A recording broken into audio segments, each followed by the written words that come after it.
Bismillahirrahmanirrahim. Assalamualaikum warahmatullahi wabarakatuh. Waalaikumsalam warahmatullahi wabarakatuh. Innal hamdalillah nahmaduhu wa nasta'inuhu wa nastaghfiruh wa na'udzu billahi min shururi anfusina wa sayyiati a'malina.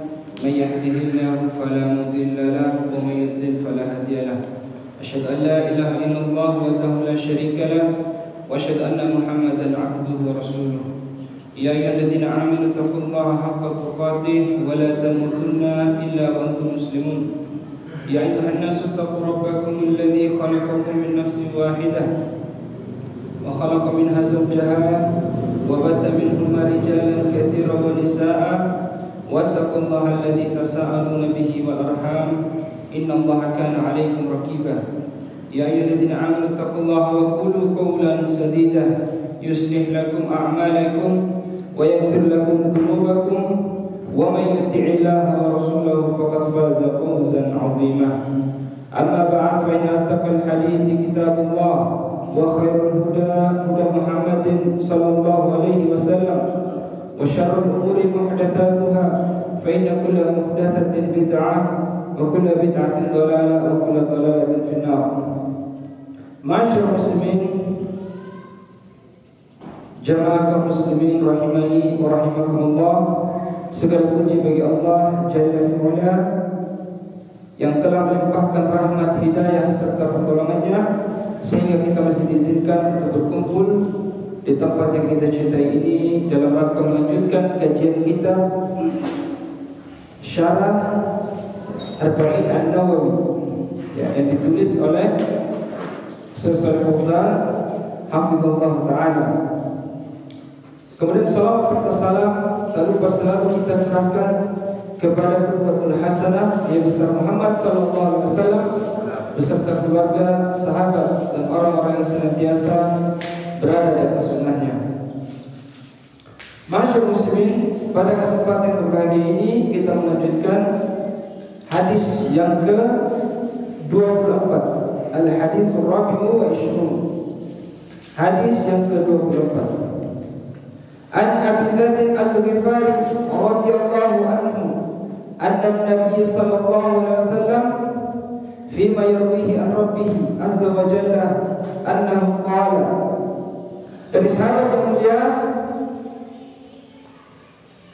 minta tolong aku coba panas tolong coba asik dari kipus.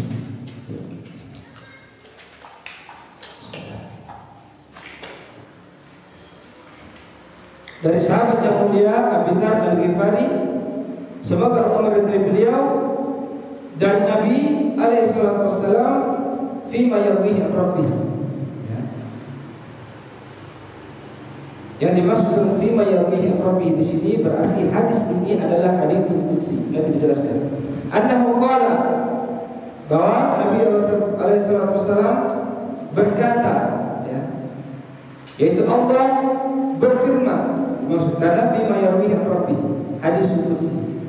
Allah berkata kepada hambanya, ya ibadi, wahai hambaku, inni haramtu dzulma ala nafsi, wahai hambaku, aku mengharamkan kezaliman atas diriku, wa ja'altuhu bainakum muharraman fala tadzalamu, dan aku jadikan kezaliman itu haram hukumnya di antara kalian, fala tadzalamu, maka janganlah kalian saling menzalimi. Ya ibadi, wahai hambaku, kullukum dhalun illa man hadaituhu fastahduni ahdikum. Wahai hamba-hambaku, setiap dari kalian tersesat, illa man hadaituhu, kecuali siapa yang aku beri hidayah, kata Allah SWT. Fastahduni ahdikum, maka mintalah hidayah kepadaku, aku akan berikan hidayah kepadamu. Ya ibadi, wahai hamba-hambaku, kullukum ja'imun illa man at'amtuhu fastat'imuni at'imkum.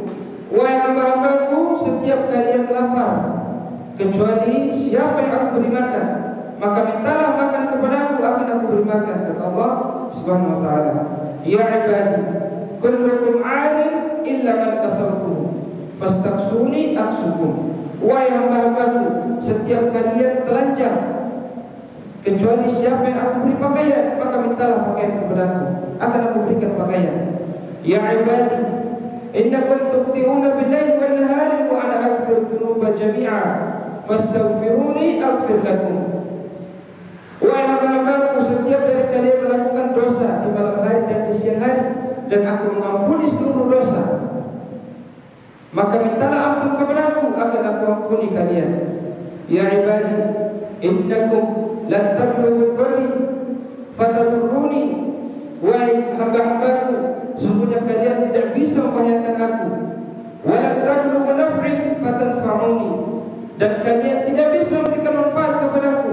Ya ibadi, law anna awwalakum wa akhirakum wa insakum wa jinnakum kanu ala atqa qalbi rajulin wahidin minkum ma zada dhalika fi mulki syai'a. Wahai hamba-hambaku, seandainya kalian semua dari manusia pertama yang diciptakan, yaitu Nabi Adam, sampai manusia terakhir, nanti ada manusia terakhir, begitupun jin yang paling pertama diciptakan sampai jin terakhir diciptakan, semuanya menjadi orang yang paling bertakwa, sebagaimana orang yang paling bertakwa di antara kalian. Ya, katakanlah seluruh manusia, seluruh jin itu seperti Nabi Muhammad ketaatannya. Maka apa kata Allah Subhanahu wa taala? Ma zada dzalika fi mulki syai'a. Tidak akan menambah kekuasaanku, tidak akan menambah kerajaanku. Ya ibadi, wa hamba-hambaku, law anna awwalakum wa akhirakum wa insakum wa jinnakum kanu ala afjari qalbi rajulin wahidin ma naqasa dzalika min mulki syai'a. Wahai hamba-hambaku, seandainya seluruh manusia dari yang pertama diciptakan sampai yang terakhir diciptakan, begitupun jin dari yang pertama diciptakan sampai yang terakhir diciptakan, menjadi orang yang paling buruk, yang paling fasik, ya, yang paling bermaksiat kepada Allah, itu tidak akan mengurangi kekuasaan kepada Allah Subhanahu wa taala. Ya ibadi, law anna awwalakum wa akhirakum wa insakum wa jinnakum qamu fi sa'idin wahidin fas'aluni fa'ataitu kulla insanin mas'alatahu ma naqasa dhalika mimma 'indi illa kama yanqusul mikhyatu idza udkhila al-bahra. Wahai hamba-hambaku, kata Allah SWT, seandainya seluruh manusia, seluruh jin berdiri di suatu dataran, kemudian semuanya meminta permintaannya masing-masing. Ada yang minta jadi paling kaya di bumi, ada yang minta punya emas sebesar gunung, ada yang minta kapal terbang, seluruhnya permintaan apapun yang diinginkan. Kata Allah SWT, itu tidak akan mengurangi kekuasaanku. Seandainya aku mengabulkan seluruh permintaan tadi, seluruh makhluk, manusia dan jin, dengan permintaannya masing-masing, tidak akan mengurangi kekuasaanku, kecuali seperti kurangnya air laut ketika dicelupkan jarum, atau celup jarum harus satu mangkak. Seperti itu kurangnya Allah apabila mengabulkan seluruh permintaan hamba-hambanya. Ya ibadi, innama hiya a'malukum uhsiha lakum thumma uwaffikum iyyaha faman wajada khairan falyahmadillah wa man wajada ghayra dzalik fala yulmanna illa nafsah.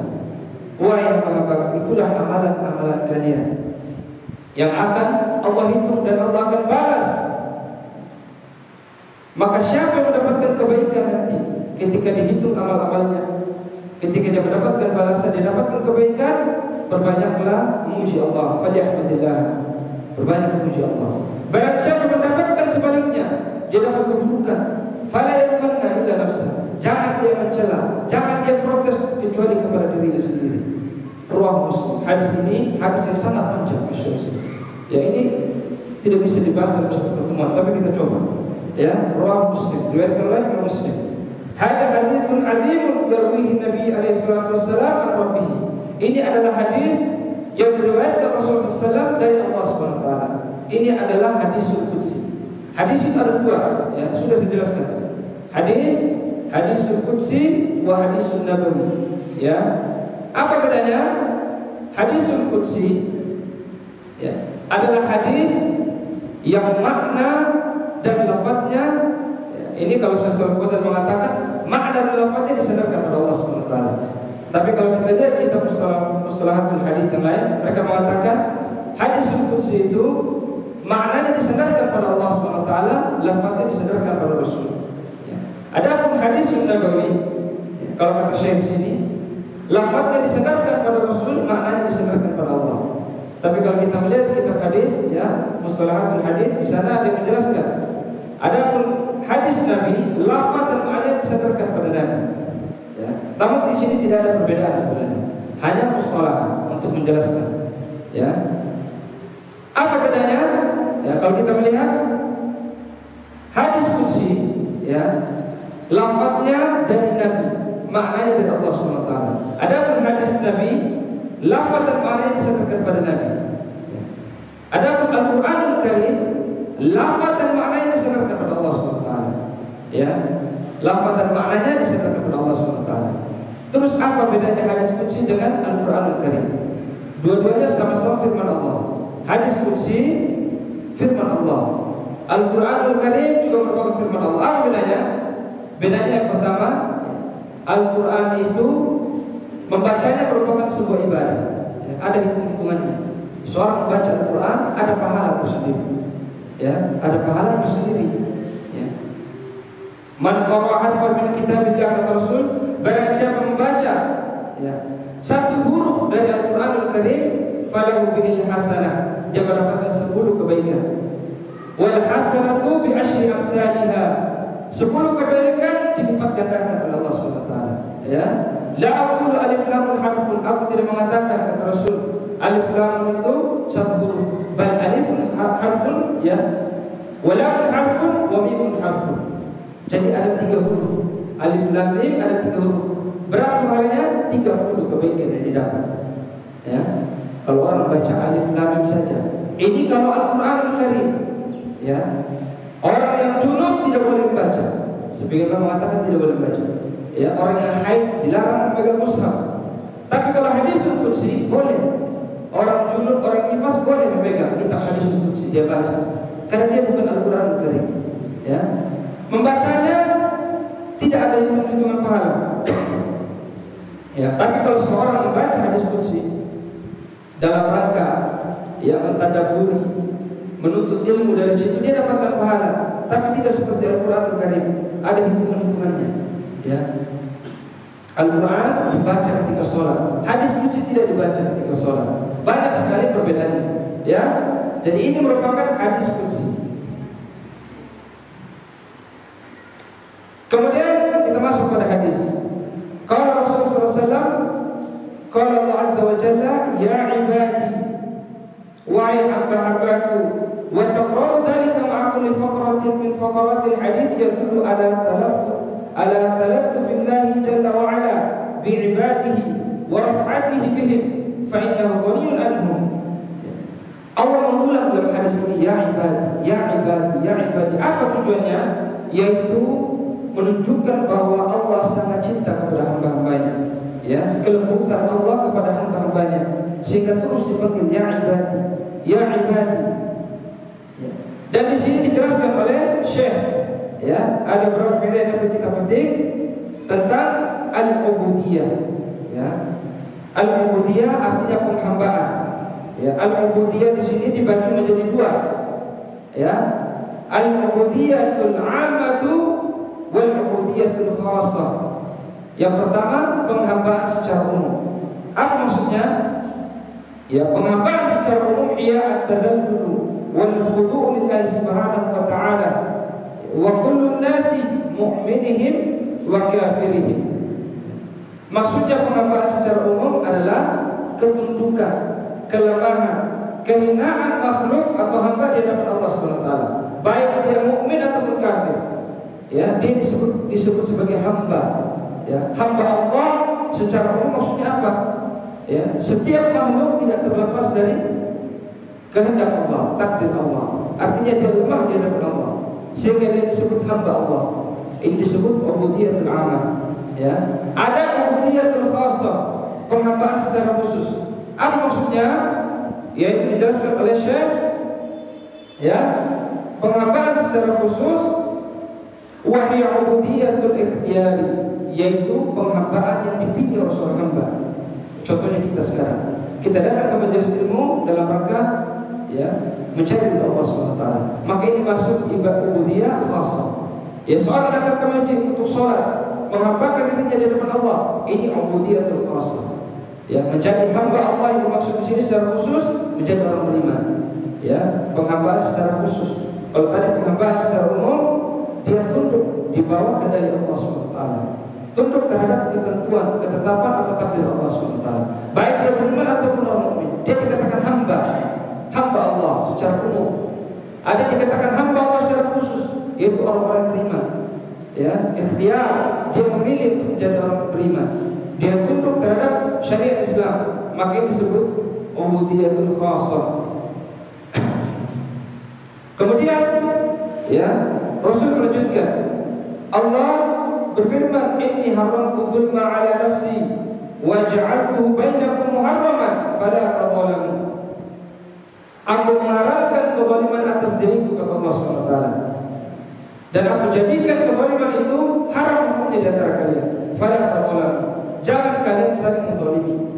Ya, adzulmu, ya, maknanya secara lugah wad'u syai' fi ghairi mawdi'ihi. Ya, wad'u syai' fi ghairi mawdi'ihi.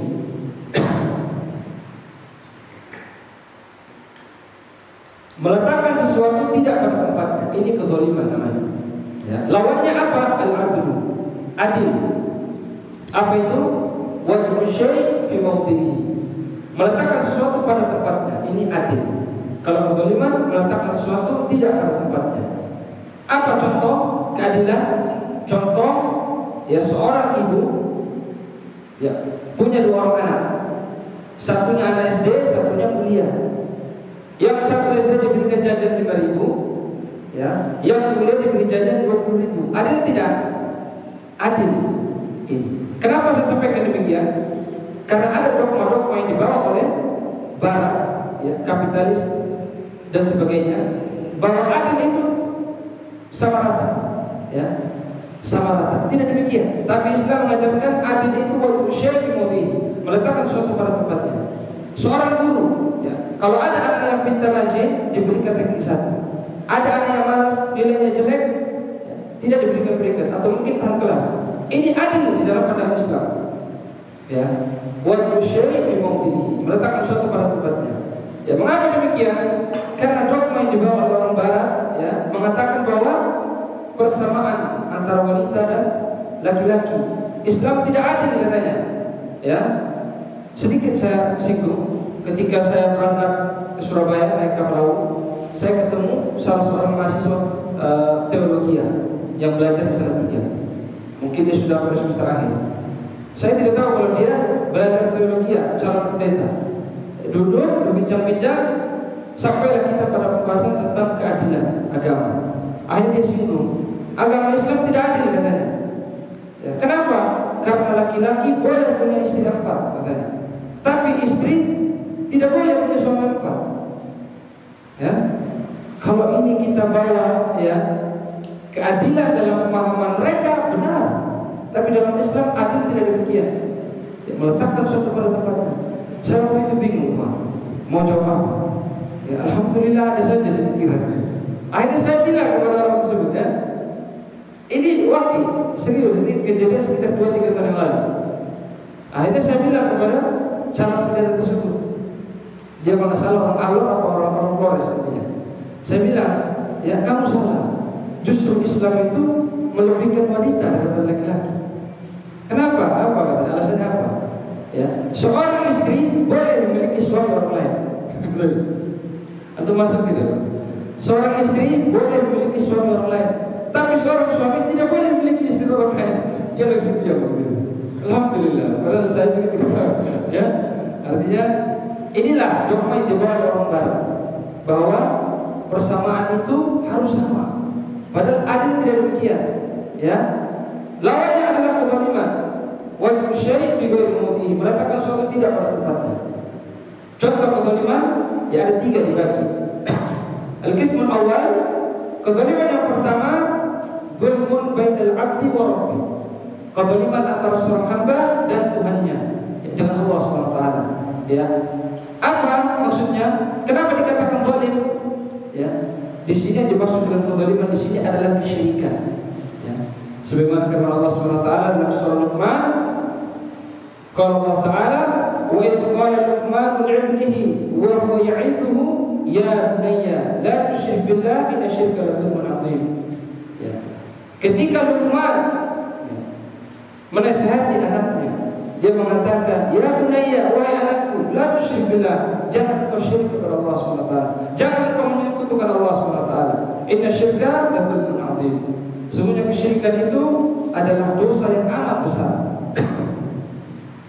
Ini adalah kesyirikan.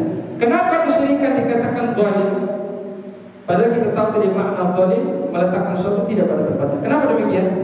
Ya, karena Allah menciptakan makhluk untuk beribadah kepadanya. Ya, dalam surah Ad-Dariyah ayat 56 Allah mengatakan, "Wa ma khalaqtul jinna wal insa illa liya'budun." Wa ma'na ya'budun yuwahhidun. Tidaklah menciptakan jin dan manusia kecuali untuk beribadah kepada Allah. Allah menciptakan kita untuk beribadah. Ketika seorang hamba itu beribadah kepada selain Allah, zalim tidak dia? Zalim. Kenapa? Dia mengatakan sesuatu tidak pada tempatnya. Dia menciptakan untuk menghamba kepada Allah, kemudian dia menghamba kepada orang lain. Antum punya pegawai digaji 1 juta per hari atau bulan, ya. Antum suruh dia jaga toko, tapi tiba-tiba di jam kerja dia keluar pergi main HP di mana-mana. Ya, zalim tidak dia? Zalim, karena dia tidak meletakkan sesuatu pada tempatnya. Ini maksud bahwa kesyirikan adalah kezaliman antara Allah ya dengan hamba yang melakukan kesyirikan tersebut. Kemudian yang kedua, ya, zulmun bainal 'abdi wa nafsihi. Antum ingat kezaliman ada 3. Pertama, kezaliman antara seorang hamba dengan Allah berupa kesyirikan. Kemudian kezaliman antara seorang hamba dengan dirinya, ya. Kezaliman antara dia dan dirinya. Apa maksudnya? Wa dzalika bil ma'asi was sayyi'ati fa huwa alladhi dzalama nafsahu, yaitu dengan maksiat-maksiat dan dosa-dosa yang dilakukan. Mengapa dikatakan dia zalim kepada dirinya? Karena dia menjerumuskan dirinya ke dalam api neraka Allah SWT, dalam azab Allah, sehingga dia menzalimi dirinya. Ya. Maka tidak boleh seorang itu melakukan kemaksiatan, karena ujung-ujungnya yang akan menderita adalah dirinya sendiri. Maka dikatakan zalim terhadap dirinya sendiri. Kemudian yang ketiga, zulmun bainal insani wan nasi, kezaliman antara sesama manusia, ya. Bitta'addi alaihim fi amwalihim wa a'radihim wa dima'ihim. Bagaimana bentuk kezaliman antara manusia? Yaitu dengan melampaui batas, ya. Fi amwalihim, engkau mengambil harta saudara, ya, atau engkau mengambil harta sesama muslim, bahkan engkau mengambil harta orang kafir. Ini merupakan kezaliman, ikhwan, ya. Karena terkadang kita menganggap enteng ketika itu milik orang kafir, padahal itu juga merupakan kezaliman, ya. Wa aradihim, ya, kehormatannya engkau fitnah, ya, engkau menuduh dengan sesuatu yang tidak benar. Ini merupakan kezaliman. Kemudian wa dima'ihim, ya, harta darahnya, ya, engkau melukai atau engkau membunuh, ini merupakan kezaliman. Maka kezaliman ini, ya, adalah salah satu perusak amal. Ya, kata para ulama, adzulmu, ya, kata Rasulullah SAW, adzulmu dzulumatun yaumil qiyamah. Kezaliman adalah kegelapan di hari kiamat. Ya, maka kezaliman ini tidak hanya berlaku sesama muslim, ya, bahkan terhadap orang kafir sekalipun kita harus berbuat adil, harus tetap berbuat adil. Ya, Allah SWT dalam surah Al-Maidah ayat yang ke-8, wa la yajrimannakum syana'anu qaumin 'ala an la ta'dilu i'dilu huwa aqrabu littaqwa. Jangan sampai rasa benci kalian terhadap suatu kaum membuat kalian tidak berlaku adil. I'dilu, tetaplah berlaku adil, kata Allah SWT, huwa aqrabu littaqwa, karena keadilan itu lebih dekat pada ketakwaan. Dari ayat ini para ulama mengambil beristidlal bahwa tidak boleh seorang muslim berlaku tidak adil terhadap non muslim. Antum punya perkara dengan orang kafir, ya, antum ukur tanah misalnya, ya, haknya yang 1 meter, tapi itu ambil, sudah, dia cuma orang Kristen, tidak apa saya ambil. Antum keliru, dosa besar antum ambil haknya, meskipun dia orang kafir. Makanya Rasul mengatakan ittaqu da'watal mazlum. Hati-hati, berhati-hatilah, takutlah kalian dengan doanya orang yang dizalimi. Ya. Fa innahu laysa bainaha wa bain Allahi hijab. Karena tidak ada pembatas antara dia dengan Allah. Maksudnya apa? Doanya itu dijawab oleh Allah Subhanahu wa taala. Meskipun dia orang kafir. Ya. Kalau ada orang yang paling fasik, seandainya orang kufur, ya. Kemudian ada antum sebagai orang yang paling bertakwa, masya Allah salafi, antum, ya. Terus antum ambil haknya, dia doa dia dikabulkan oleh Allah Subhanahu wa taala. Meskipun dia orang yang paling kafir sekalipun. Tapi kalau dia dizalimi, doanya dikabulkan. Kenapa? Ya, Allah mengatakan tadi dalam hadis yang pertama, Inni haramtu dzulma ala nafsi. Aku haramkan kezaliman pada diriku. Allah itu mengharamkan kezaliman pada dirinya. Padahal Allah mampu untuk berbuat zalim. Allah bisa saja berbuat zalim, tapi dia tidak mau. Diharamkan kezaliman atas dirinya. Wa ja'altu bainakum muharraman fala tadzalamu. Dan aku jadikan kezaliman itu haram di antara kalian. Ya. Makanya tidak gampang. Ya. Jangan karena dia non-muslim, jangan karena dia orang tidak sholat, kita seenaknya. Ya. Termasuk dalam masalah warisan dan sebagainya. Antum punya saudara yang fasik, yang tidak sholat, peminum, pemabuk, haknya tetap sama. Jangan karena dia bodoh, jangan karena dia gampang diatur, terus antum atur. Oh saya begini. Tidak boleh. Zalim.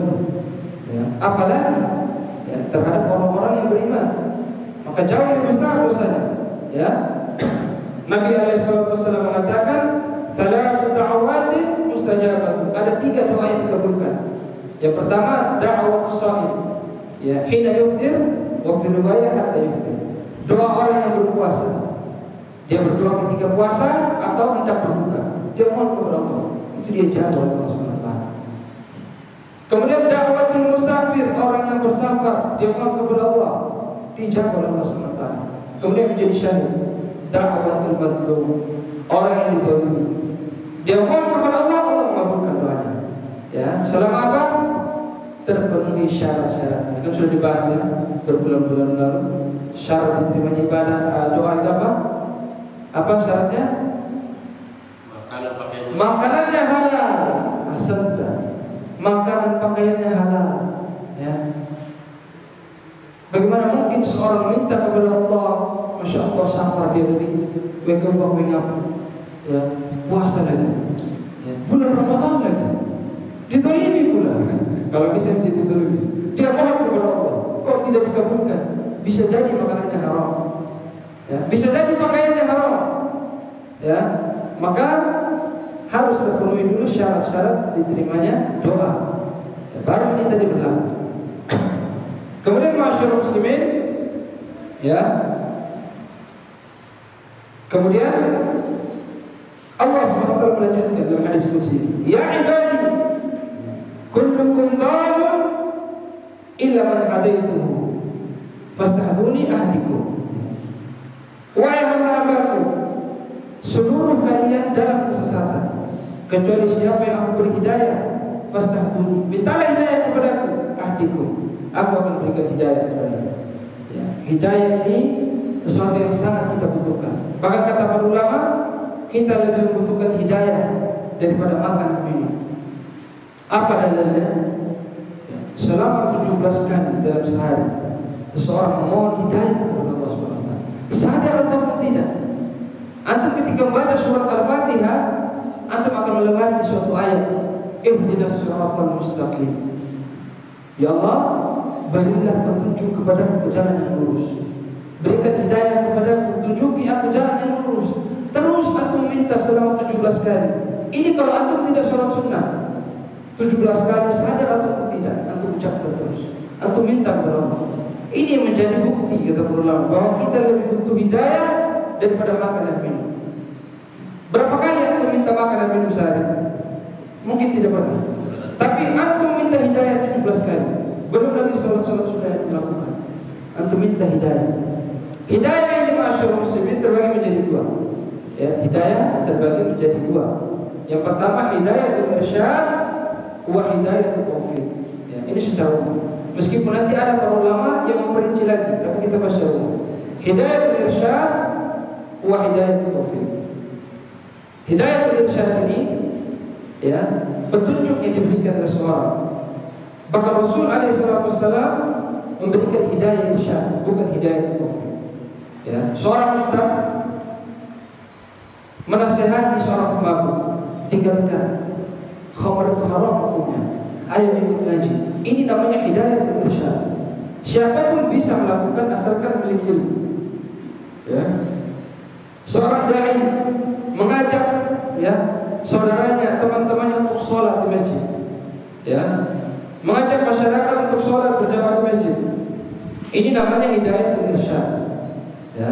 Seorang ayah mengajari anaknya tentang syariat Islam, atau ustaz mengajari murid-muridnya. Ini namanya hidayah irsyad. Termasuk Rasul alaihissalam ya, memberikan kepada kita hidayah irsyad. Ya. Makanya Allah SWT mengatakan, wa innaka latahdi ila syiratal mustaqim. Sesungguhnya engkau Muhammad memberikan petunjuk kepada jalan yang lurus. Ya, wa innaka latahdi ila syiratal mustaqim. Ini namanya hidayah irsyad. Kemudian yang kedua ada yang namanya hidayah taufik. Hidayah taufik ini hak Allah SWT. Tidak ada seorang yang bisa campur aduk ya, yang bisa campur tangan, termasuk Rasul alaihissalam. Rasul alaihissalam sama, hanya bisa memberikan hidayah irsyad, memberikan petunjuk. Adapun hidayah taufik, Rasul tidak mampu. Ya, ini hak Allah SWT. Makanya Allah menegaskan, innaka la tahdi man ahbabta, walakin Allah yahdi man yasha. Wahai Muhammad, sesungguhnya engkau tidak bisa memberikan hidayah kepada orang yang engkau cintai. Kata Allah kepada Rasulullah SAW, Muhammad, engkau tidak bisa kasih hidayah kepada orang yang engkau cintai. Walakin Allah yahdi man yasha. Tapi Allah yang memberikan hidayah kepada siapa yang Allah kehendaki. Ya. Makanya kalau kita melihat kisah tentang Abu Thalib. Siapa Abu Thalib? Pak Nabi SAW. Beliau ini termasuk orang yang paling berjasa dalam Islam. Kalau kita membuka lembaran sejarah, membaca sirah Nabawiyah, kita akan menemukan peran Abu Thalib di dalam berkembangnya Islam. Beliau yang melindungi Nabi, sehingga orang kafir Quraisy waktu itu tidak berani untuk membunuh beliau. Karena Abu Thalib ini orang yang disegani, paman Nabi. Ya. Namun ketika di akhir hayat beliau, ma'asyar muslim, ketika Abu Thalib ini ya sudah sampai kepada dekat dengan ajalnya, maka Nabi mendengar berita bahwa Abu Thalib akan meninggal. Dia datang, ya, sakitnya parah. Dia datang ke sisi Abu Thalib. Kemudian di situ pun ada Abu Jahal. Ya. Maka Nabi merasa kasihan dengan pamannya, karena beliau begitu cinta kepada pamannya ini, Abu Thalib. Maka Nabi mengatakan kepada pamannya, ya Abu, wahai paman, Kul la ilaha illallah kalimatan uhaju laka bihi indallah. Katakan, ucapkan la ilaha illallah, aku akan berhujjah di hadapan Allah dengan kalimat tersebut untuk menolongmu. Allah mengatakan, Rasul mengatakan kepada siapa? Pamannya Abu Thalib. Ya. Abu Jahal datang dari sebelah. Ya. Atarghabu an millati Abdul Muttalib? Wahai Abu Thalib, apakah kamu benci dengan agama kita?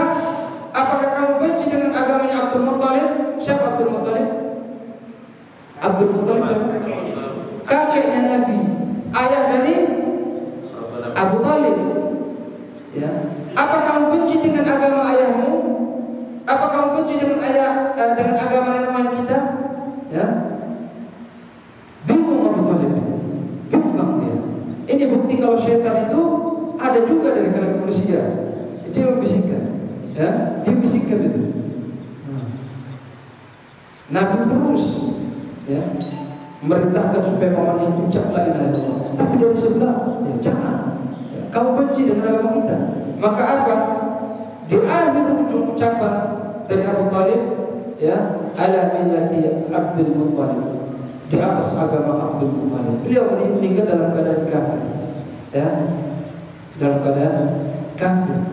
Maka Rasul mengatakan, aku akan mengampun kepada Allah SWT untuk wahai paman, ya, Beliau ingin memohon ampun untuk Abu Thalib yang sangat berjasa kepada Islam, tapi karena mati kafir, ya Allah menurunkan ayat. Ya, Allah menurunkan ayat tentang larangan untuk mendoakan orang-orang kafir, termasuk Abu Thalib. Ma kana lin-nabi walladzina amanu an yastaghfiru lil-musyrikina walau kanu uli qurba min ba'di ma tabayyana lahum annahum ashabul jahim. Allah menurunkan ayat larangan, ya. Tidak layak bagi seorang nabi dan orang-orang beriman memohon ampun untuk orang-orang yang kafir, yang wafat di atas kekafiran, di atas kemusyrikan, ya.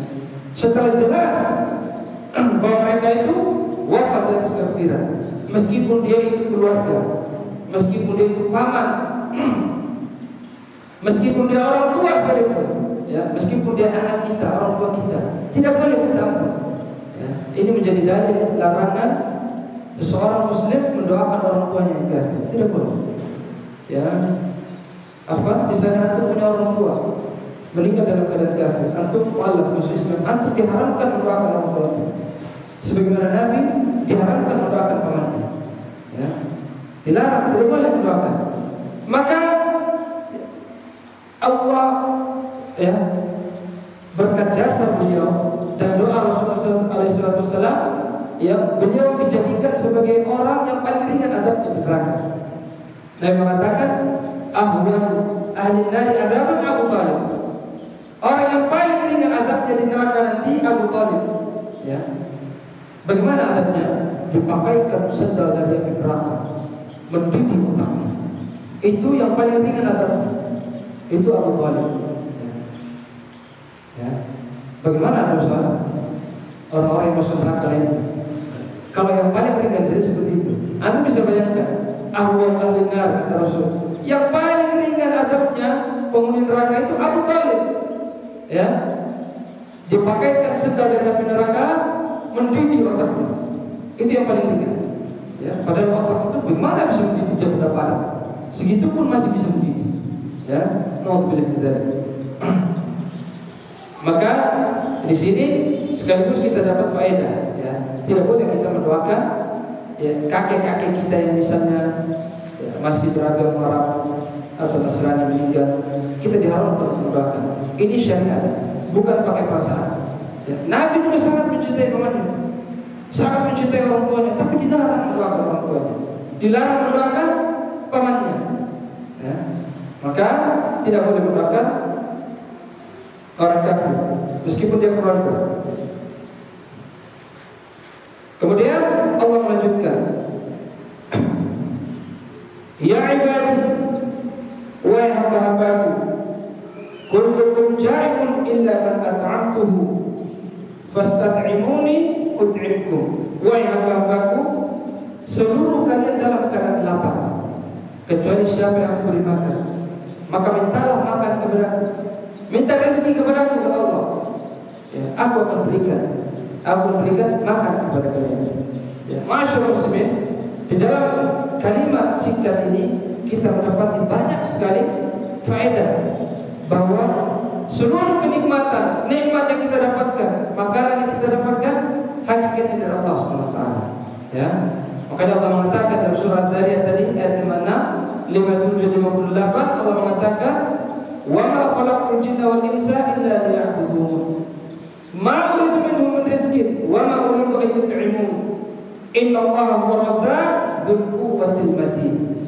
Tidaklah aku ciptakan jin dan manusia kecuali untuk beribadah kepadaku, ya, mentauhidkan ibadah hanya untukku. Aku tidak butuh dengan mereka kasih makan, aku tidak butuh dengan mereka kasih makan, ya. Innallaha huwa razzaq, Allah berjelas. Tapi Allah yang berikan makan semuanya, Allah yang berikan rezeki kepada semuanya. Ya, dzul quwwatil matin. Makanya masyaallah muslim, ya, agama Islam ini agama yang paling bagus. Ya, antum lihat agama-agama lain, ada yang kasih Tuhannya sesajen, tidak berikan makan kepada Tuhannya. Tapi dalam Islam jelas Allah mengatakan, dalam Al-Quran Allah mengatakan, ya, ma uridu minhum min rizqin wa ma uridu an yut'imun. Aku tidak butuh mereka kasih Ini agama Islam. Ya, Allah melarang kita memberikan makan kepada Allah. Makanya tidak ada istilah sesajen. Ya, tidak ada istilahnya sesajen. Ya, sedekah bumi itu kalau di Jawa ada sedekah bumi. Kalau mau panen, jadi sembelih sapi atau taruh saja di pinggir-pinggir sawah. Tidak ada dalam Islam. Ya. Dari hadis ini juga kita mendapatkan banyak sekali faedah. Ya, bahwa sesungguhnya kita ini hanyalah orang yang lemah. Ya. Semua yang kita dapatkan dari Allah SWT. Ya. Makanya disunahkan ketika kita selesai makan, ya, Nabi SAW mengatakan, "Man akala ta'aman," barang siapa yang makan makanan, tsumma qala, kemudian mengatakan, "Alhamdulillahilladzi at'amani hada wa razaqanihi min ghairi hawlin minni wa la quwwati." Ya. Ghufira lahu ma taqaddama min dhanbi. Kata Rasulullah SAW, barang siapa yang makan makanan, dia dapatkan, ya, atau minuman, ya, dia minum, ya, bismillah. Kemudian dia mengatakan, Bismillahirrahmanirrahim, Alhamdulilladzi at'amani hada, yang segala puji bagi Allah yang telah memberikan aku makan makanan ini, wa razaqanihi, yang telah memberikan rezeki ini, min ghairi haulin minni, ya, tanpa upaya dariku. Meskipun aku bilang antum yang kerja supaya bisa dapat uang ini, ya, tapi Rasul mengatakan bahwa itu bukan usaha antum, bukan dari antum tapi dari Allah SWT. Ya. Kalau antum baca ini, apa kata Rasul? Ghufira lahu ma taqaddama min dhanbi, diampuni dosa-dosa yang telah lalu. Ya. Antum sering dengar ma taqaddama min dhanbi ketika bulan Ramadan. Ya. Man shoma Ramadan. Ternyata ucapan itu menghapus dosa yang telah lalu. Atau hafalkan? Ya, apa tadi bilang? Alhamdulillahilladzi at'amani hada wa razaqanihi min ghairi haulin minni wa la quwwati. Itu apa? Kata Rasul, "Ghufira lahu ma taqaddama min dhanbi." Saya yakin antum sering dengar hadis ghufira lahu ma taqaddama min dhanbi bulan Ramadan saja. Ya, banyak sekali ghufira lahu.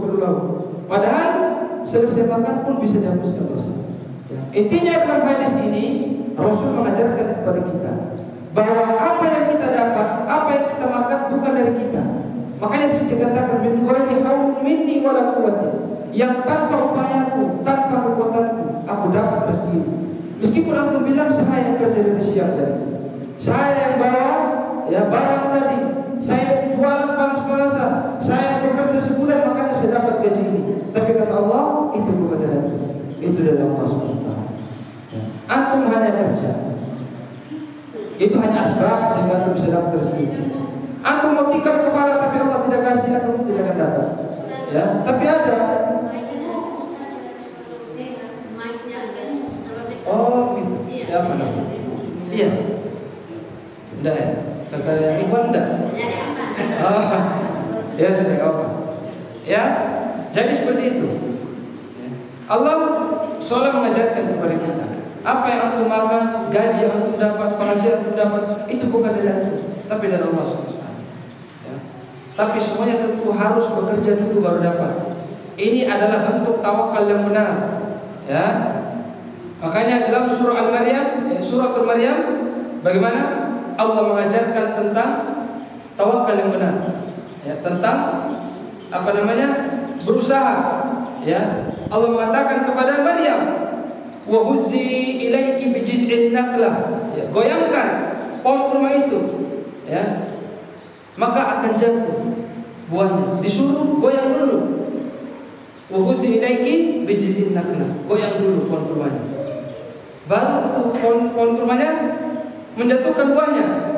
Padahal Allah mampu kalau mau, tinggal diperintahkan malaikat antar makanan untuk Maryam. Tapi Allah mengajarkan kepada kita, setiap sesuatu itu harus ada usaha. Ya. Rasul mengatakan tentang tawakal yang benar agar mendapatkan rezeki. Lau annakum tatawakkaluna 'ala Allahi haqqa tawakkuli. Ya. Kalau kalian benar-benar tawakal kepada Allah dengan tawakal yang benar, ya, la razaqakumullah kama yarzuqut tayr. Allah akan berikan rezeki kepada kalian sebagaimana Allah memberikan rezeki kepada burung. Bagaimana burung itu? Apakah burung dia bisa terus ada yang antar makanan? Tidak. Padahal Allah sedang mengajarkan tentang tawakal. Rasul sedang berbicara tentang tawakal. Ya. Antum perhatikan, Rasul sedang berbicara tentang tawakal. Tapi antum lihat di akhir hadis Rasul mengatakan, "Tagdu himasan wa taruhu bitana." Burung itu dia keluar di pagi hari untuk cari makan. Ini tawakal. Jadi tawakal bukan pergi ke masjid berdoa, ya, sholat duha, berdoa tidak cari kerja. Ini bukan tawakal. Tapi tawakal itu kerja dulu. Nanti masalah hasil Allah yang kasih. Itu tawakal. Ya. Burung dia keluar dulu, pulang dalam keadaan kenyang. Artinya dia harus keluar dari sangkaran untuk cari makan. Begitupun kita, masyaallah, harus kerja dulu, baru dapat makan. Ya. Masalah hasil itu urusan Allah SWT. Ya, ini yang dimaksud dengan tawakal. Kemudian, ya ibadi, law anna awwalakum wa akhirakum wa insakum wa jinnakum kanu ala atqa qalbi rajulin wahid minkum ma zada dhalika fi mulki syai'an. Wahai hamba, seandainya orang pertama Nabi Adam alaihissalam sampai kepada manusia terakhir nanti di hari kiamat, ya, begitupun jin, ya, dari jin yang pertama sampai yang terakhir semuanya menjadi orang yang paling bertakwa. Katakanlah seperti malaikat, ya, kalau Nabi masih punya salah, katakanlah seperti malaikat, tidak pernah salah misalnya, ya, ma zada dzalika fi mulki syai'an.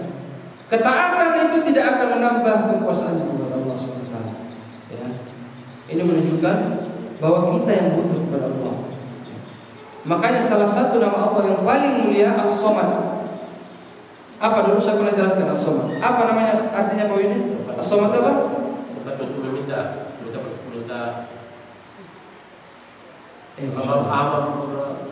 Ya, betul ya. Jadi As-Samad itu, ya, alladzi yahtaju ilaihi al-khalaiq wa huwa la yahtaju ilaihi. Secara bahasa, As-Samad itu artinya tempat di mana seluruh makhluk bergantung kepadanya. Semua makhluk butuh kepadanya. Jadi betul juga kata Pak Yudi tadi. Jadi tempat kita meminta, karena kita sangat membutuhkan kepada Allah. Tapi Allah tidak butuh kepada makhluknya. Ini, ya. Seandainya, ya, manusia pertama sampai manusia terakhir al-afjari, ya, wahid minkum, seperti orang yang paling buruk di antara kalian, seluruhnya buruk, seluruhnya sembah batu misalnya, seluruh manusia sembah batu, dari yang pertama sampai akhir, tidak akan mengurangi kekuasaan Allah SWT. Kemudian Rasul lanjutkan, seandainya seluruh makhluk berada dalam satu daratan meminta, ya, kemudian Allah mengabulkan setiap permintaan mereka, ya, itu tidak akan mengurangi apa yang ada di sisi Allah, kecuali seperti jarum dicelupkan di dalam samudera kemudian diangkat. Kurang tidak air laut? Tidak sama sekali. Seperti itulah kekuasaan Allah SWT. Ya. Bahkan kalau ada yang minta, ya Allah saya ingin punya planet sendiri, satu lagi minta, saya ingin punya planet sendiri, ya. Masalah tahu kata Allah, permintaannya apapun tidak akan mengurangi urusan Allah SWT. Ya. Kemudian Rasul melanjutkan, Allah SWT melanjutkan, innama hiya a'malukum uhsiha lakum thumma uwaffikum iyyaha faman wajada khairan falyahmadillah wa man wajada ghayra dzalik fala yalman illa nafsahu.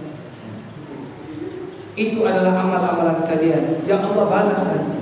Barang siapa mendapatkan kebaikan di dalam balasan amalannya, maka perbanyaklah untuk memuji Allah SWT. Barang siapa mendapatkan keburukan, mendapatkan dosa adab nanti, fala yadmanna, jangan engkau mencela, jangan engkau menyalahkan kecuali illa nafsa, kecuali salahkan dirimu sendiri. Ya. Maka ma'asyiral muslimin, hadis ini ada hadis yang sangat mulia. Ya. Penting untuk kita fahami, khususnya tentang kezaliman tadi. Ya, hadis ini sering dibahas oleh para asatidz untuk membahas tentang kezaliman. Ya. Sedikit saya sampaikan perkataan Al-Imam, ya, Hasan Al-Thawri. Ya. Beliau mengatakan, seandainya engkau bertemu dengan Allah, ya, membawa 70 dosa, antara engkau dengan Allah duna syirik, selain dosa syirik, ya maka ini lebih ringan daripada engkau bertemu Allah dengan membawa satu dosa, tapi dosa antara kau dengan manusia yang lain, entah saudara atau sahabat atau orang lain. Maka berhati-hati tentang kezaliman ini. Ya, hadis ini sebenarnya ya lebih banyak dibahas oleh para asatidz dari sisi kezaliman ini. Meskipun hadis ini banyak sekali pembahasannya. Ya, saya kira kita masuk pada tanya jawab saja karena waktu ini tidak banyak. Tafadhol yang ingin bertanya.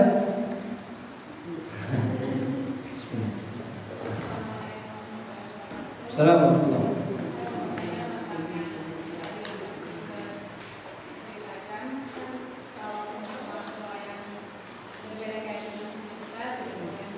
Ya, nah.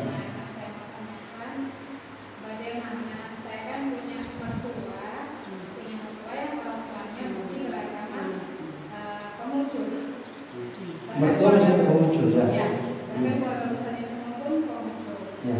Yang di situ yang malah cuma mertua saya. Ya. Kalau suami otomatis mengikuti terus sudah. Ya.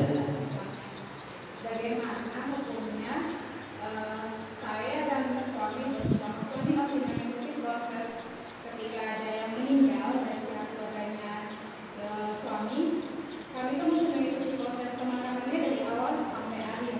Apakah itu termasuk dosa atau bagaimana? Bukan berdoa ya, bukan mendoakan ya, artinya datang ya. Kan prosesnya panjang. Dari mereka yang agama Konghucu aslinya itu kan prosesnya panjang. Ketika membakar dupa, dosa sama suami itu membakar dupa gitu. Tapi tidak mendoakan. Ketika harus mengumpulkan kan satu persatu anak, cucu sampai buyut cicitnya harus menyiram apa ya? Menyiram alkohol di putihnya itu yang pewangi. Itu kita ikuti prosesnya sampai selesai. Tapi tidak mendoakan karena saya sama suami dalam prinsip apa itu tetap termasuk dosa. Ya, Allah Ta'ala alam. Ini tidak mendoakan ya. Tapi di sini ada yang namanya masuk ke bab al-wala wal bara. Ya, nanti itu kita belum bahas ini. Al-wala itu loyalitas, cinta kita terhadap orang kafir.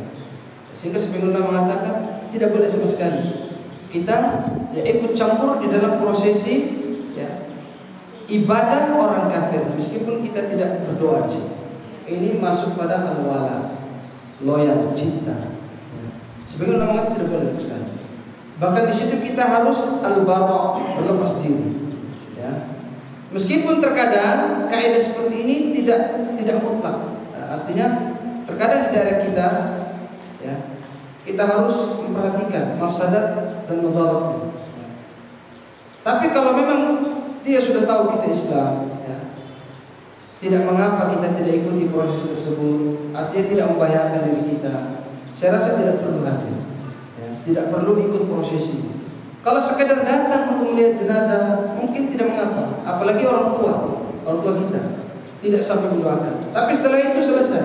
Adapun proses ibadahnya, ya sebagian ulama mengatakan tidak boleh sama sekali kita ikut. Karena ini merupakan al-wala, loyal, cinta atau turut serta, ini tidak diperbolehkan. Ini ada bab khusus. Ya. Allah Ta'ala. Tapi kalau mendoakan tidak boleh. Tapi kalau mertuanya masih hidup, bagaimana? Boleh tidak didoakan? Boleh. Doa supaya dia dapat hidayah. Boleh. Bahkan itu merupakan kebaktian yang paling utama dari seorang anak kepada orang tuanya yang Nasrani misalnya atau Konghucu untuk doakan dia dapat hidayah. Ini kebaktian yang paling utama dari seorang anak. Paham ya? Bisa mungkin. Ada lagi? Kalau tidak ada saya tanya. Tidak poin. Masalah safar nih. Ya. Di tempat tujuan itu berapa hari kita qasar atau jamak sholat? Ini masalah safar, qasar dan jamak. Ini dua yang berbeda ya. Saya sudah bagi waktu itu. Ada yang baca tidak? Bukan lagi baca tidak? Lihat dengar waktu itu. Nah, saya jelaskan sedikit saja. Qasar dengan jamak dua hal yang berbeda.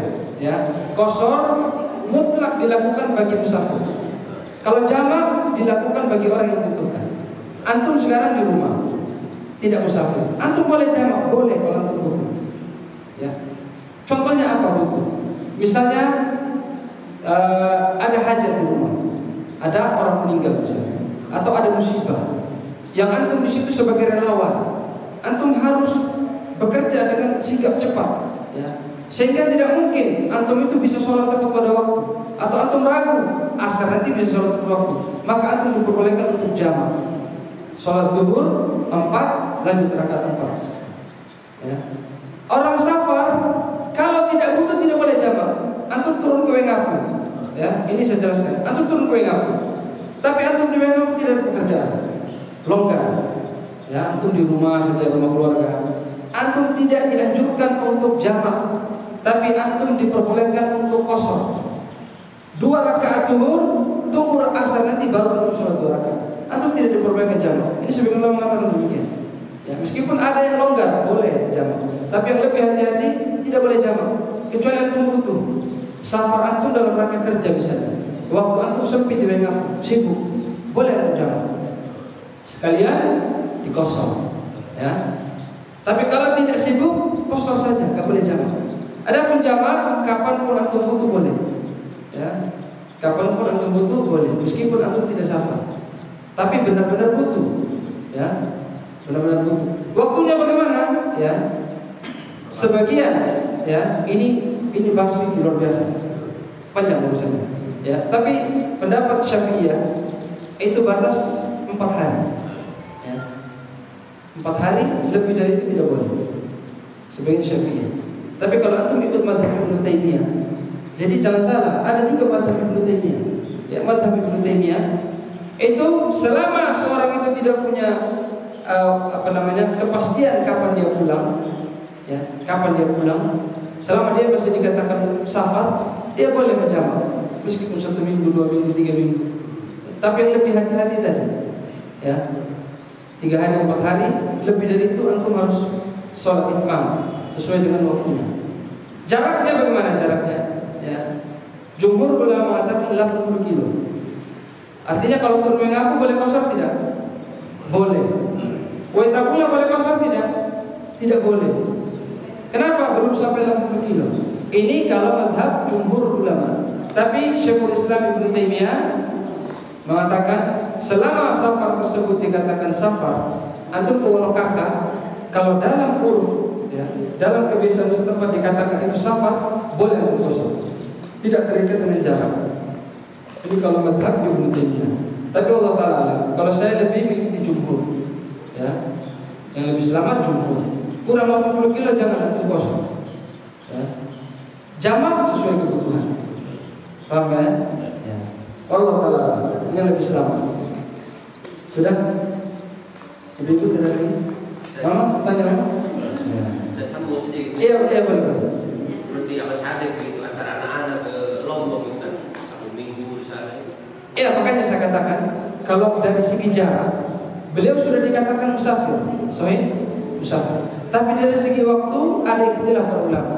Tapi kalau saya mengatakan, ya, di sini tadi dikatakan banyak sekali perselisihan. Ya, ada pun mazhab Ibnu Taimiyah mengatakan selama seorang, ya, masih dikatakan safar, dia di Lombok 2 minggu, tapi dia belum bermukim di sana. Artinya dia masih musafir, masih boleh untuk dia mengqashar. Ya. Tapi kalau Syafi'i tidak boleh. Sudah 4 hari tidak boleh lagi. Ya, kalau dia sudah punya rencana, oh saya di Lombok ini seminggu, maka sampai di Lombok dia tidak boleh qashar sama sekali. Bukan berarti 4 hari dia boleh qashar, itu tidak salah paham. Ya, al-ibrah fi niyyah. Yang menjadi pegangan niatnya di awal. Dia turun ke Wengapu, oh saya rencana 1 minggu.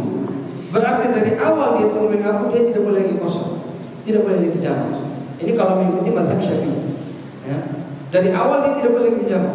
Bukan berarti 4 hari awal dia boleh jamak, terus dan 2 hari tidak boleh, tidak. Dari awal dia sudah tidak boleh. Ya. Nah, ini kalau mazhab Syafi'i. Atau mengikuti yang mana silakan.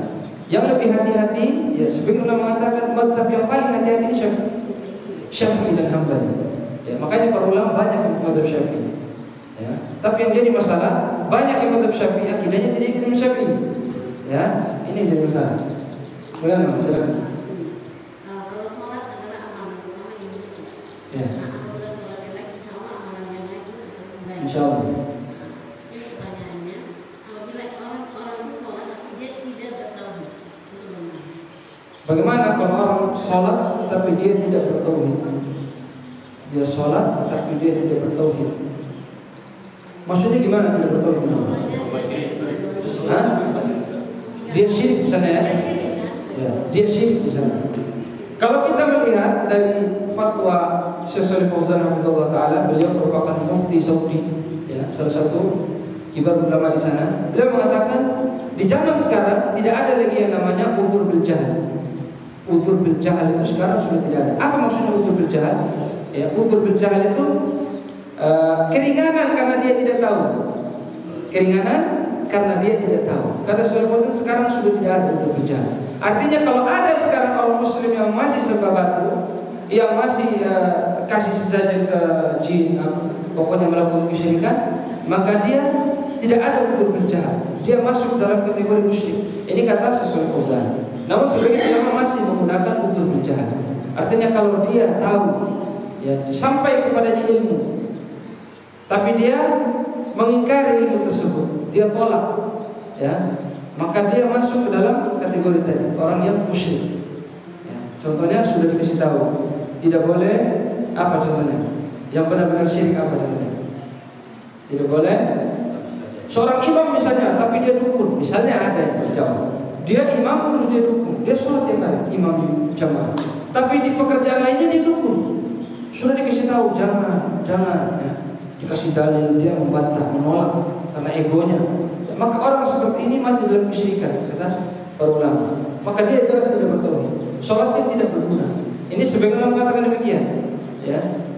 Karena tidak mudah menghukumi musyrik, ya, kafir, mubtadi, yang saya katakan. Karena ada mawani penghalangnya. Yang pertama jahil. Sampai tidak ilmu kepadanya. Sampai tidak ilmu kepadanya. Kemudian apakah ada yang paksa dia atau tidak? Banyak sekali dhawabitnya. Tidak sembarang, ya. Maka tadi masalah mentauhidkan itu harus dirinci dulu. Ya, tidak gampang mengatakan orang itu tidak bertauhid. Ya, karena banyak yang tidak tahu tentang tauhid. Antum ke masjid atau tanya tauhid aja banyak yang ngerti. Ya, apa itu tauhid? Dia tidak tahu.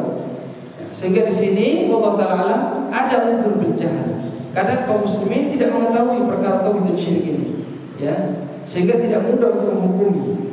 Kecuali orangnya sudah paham agama, sudah dikasih tahu bolak-balik, tapi ngotot. Nah, ini repot lagi, lain lagi urusannya. Ya, ini mungkin baru bisa kita vonis atau jatuhi hukuman. Makanya kalau orang belum paham, ini namanya uzur bil jahl. Ya, diampuni karena kebodohannya, dia tidak paham. Ya, ada orang ikut-ikutan pergi sembah kubur. Ya, ada. Apa maksudnya sembah? Sholat menghadap kuburan, cium lisannya. Ini dijawab banyak. Bahkan santri-santri diajarkan demikian. Ya, mungkin karena tidak tahu ikut-ikutan. Tidak bisa kita hukum, wah ini anak ini musyrik, anak ini, karena belum sampai kepada ilmu. Ya, tidak gampang memvonis musyrik, kafir, mubtadi, ahlul bid'ah dan sebagainya. Ada rinciannya. Saya ingin tanya, ya. Sudah? Pak Wahyudin, ini saya kasih yang minggu lalu, 2 minggu lalu. Saya jantung, belum saya kasih. Ya. Saya tanya sedikit saja tentang ubudiyah. Penghambaan tadi ada 2, penghambaan secara khusus dan penghambaan secara umum. Silakan. Siapa bisa menjelaskan? Dapat dari 2 majalah. Penghambaan secara umum dan penghambaan secara khusus. Tadi saya jelaskan di awal. Siapa bisa jawab? Apa yang dimaksud dengan penghambaan secara umum? Terus apa yang dimaksud dengan penghambaan secara khusus? Wah, ini tidak ada yang dengar tadi. Oh, ini silakan. Boleh. Bismillah. Penghambaan secara umum yaitu memberi petunjuk kepada manusia. Salah. Itu hidayah. Oh, Itu hidayah. Silakan. Penambahan secara khusus yaitu kita memilih untuk jadi orang beriman. Kalau secara umum semua manusia itu hamba Allah. Semua manusia hamba Allah. Memang orang beriman juga hamba Allah. Ada perinci lagi. Ada poinnya di situ yang penting. Apa? Penghambaan secara umum itu apa maksudnya? Menghadap kepada Tuhan. Semua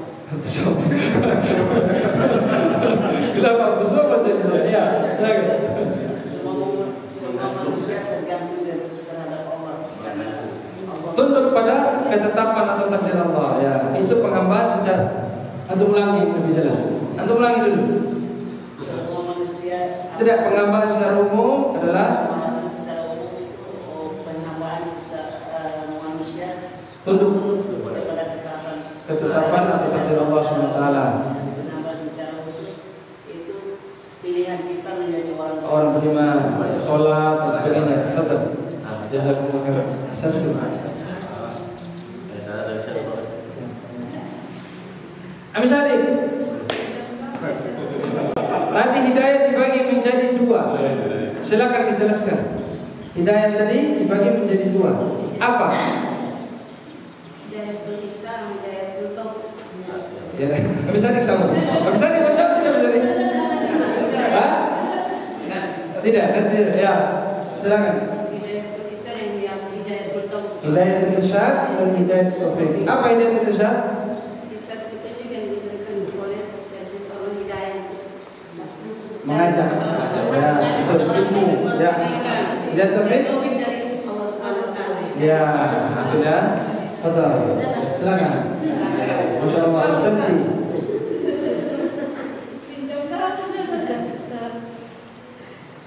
Kemudian ada masih ada dua nih, ya. Oh, ada tiga.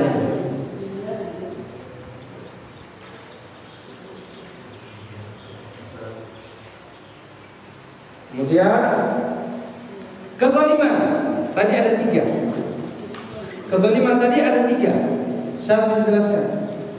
Tadi kezaliman ada tiga perincian. Siapa yang bisa jelaskan? Ya. Ya. Apa itu? Contoh bentuk kezalimannya apa? Kepada Allah. Berbuat syirik, betul. Terus? Kedua, zalim kepada diri sendiri. Ya, contohnya? Maksiat. Santa. Zalim pada sesama manusia. Contohnya? Contohnya yang menzalimi. Ya, zalim ini lagi bahas zalim ini. Apa contohnya? Contohnya yang mengambil hak. Mengambil hak orang lain. Betul. Tulis, betul. Ya. Alhamdulillah. Ada satu. Siapa yang mau jawab? Sebelum ditanya, siapa yang mau jawab? Pertanyaan belum ada. Ya, baik. Ya. Siapa yang tadi yang hafal doa setelah minum, setelah makan? Betul, bisa dik?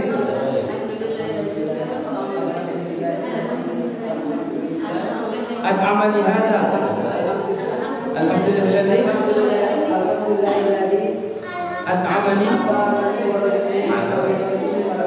Masya Allah. Betul, bisa dik? Satu bisa dik?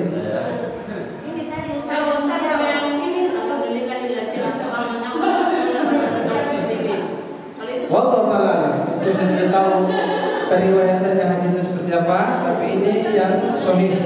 Ya. Ada juga dulu waktu SD, bagaimana? Bagaimana dulu waktu SD? Alhamdulillahilladzi at'amana wa saqana wa ja'alana minal muslimin. Warzaqna. Ya. Ya, pokoknya seperti itulah. Wallahu ta'ala kita tidak tahu derajatnya seperti apa, tapi ini yang sahih. Ya, yang jelas. Insyaallah. Alhamdulillahilladzi at'amani hadza wa razaqanihi min ghairi haulin minni wala quwwatin.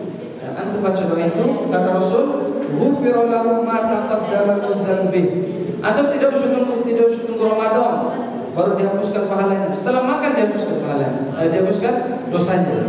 Ya, dihapuskan dosanya.